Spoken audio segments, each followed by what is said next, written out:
Welcome to మెగా9 TV. నేను మీరాని.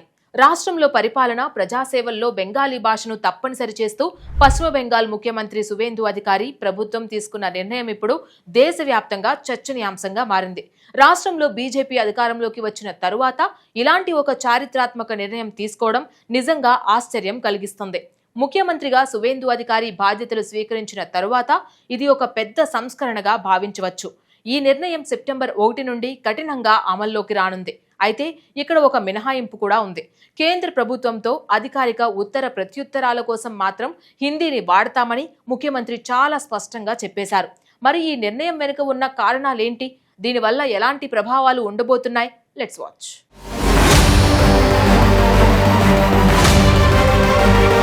September 1 నుంచి ఈ రూల్ ఎక్కడెక్కడ అమలవుతుందనే దానిపై ప్రభుత్వం స్పష్టమైన మార్గదర్శకాలు విడుదల చేసింది.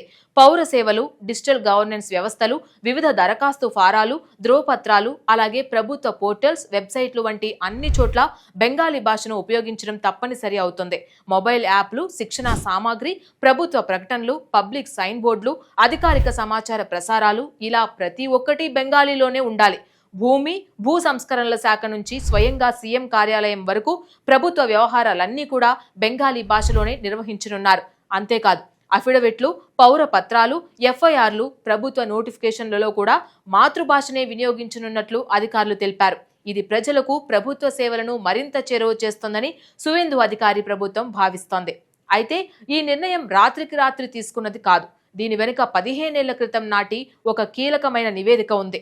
గత తృణమూల్ కాంగ్రెస్ ప్రభుత్వం హయాంలో 2011లో జస్టిస్ సుశాంత చటర్జీ అధ్యక్షతన ఒక కమిషన్ ఏర్పాటైంది.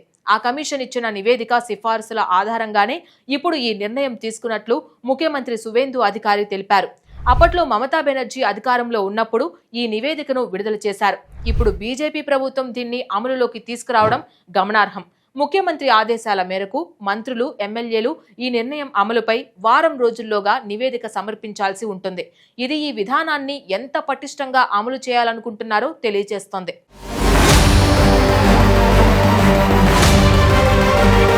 ఈ నిర్ణయం వెనుక కేంద్ర హోంమంత్రి అమిత్ షా రాసిన ఒక లేఖ కూడా ఉందని ముఖ్యమంత్రి సువేందు అధికారి వెల్లడించారు. పరిపాలన, విద్య, ప్రజా జీవితంలో భారతీయ భాషలకు తగిన ప్రాధాన్యం ఇవ్వాలని అమిత్ షా ఆ లేఖలో పేర్కొన్నారు. ప్రజల భాషలోనే పరిపాలన జరిగితేనే పాలన మరింత సమర్థవంతంగా, ప్రజా కేంద్రీకృతంగా ఉంటుందని డాక్టర్ శ్యామా ప్రసాద్ ముఖర్జీ విశ్వసించారని అమిత్ షా ఆ లేఖలో గుర్తు చేశారు. ఈ నిర్ణయం భాషా పరిరక్షణ దిశగా ఒక కీలక అడుగుగా భావిస్తున్నారు. పౌరులు తమ మాతృభాషలో ప్రభుత్వంతో సంభాషించడానికి, ప్రభుత్వ సేవలను అర్థం చేసుకోవడానికి ఇది ఎంతగానో ఉపయోగపడుతుంది. అయితే ఈ నిర్ణయంపై రాజకీయ, సామాజిక వర్గాల్లో మిశ్రమ స్పందన వ్యక్తమయ్యే అవకాశం ఉందని విశ్లేషకులు అభిప్రాయపడుతున్నారు.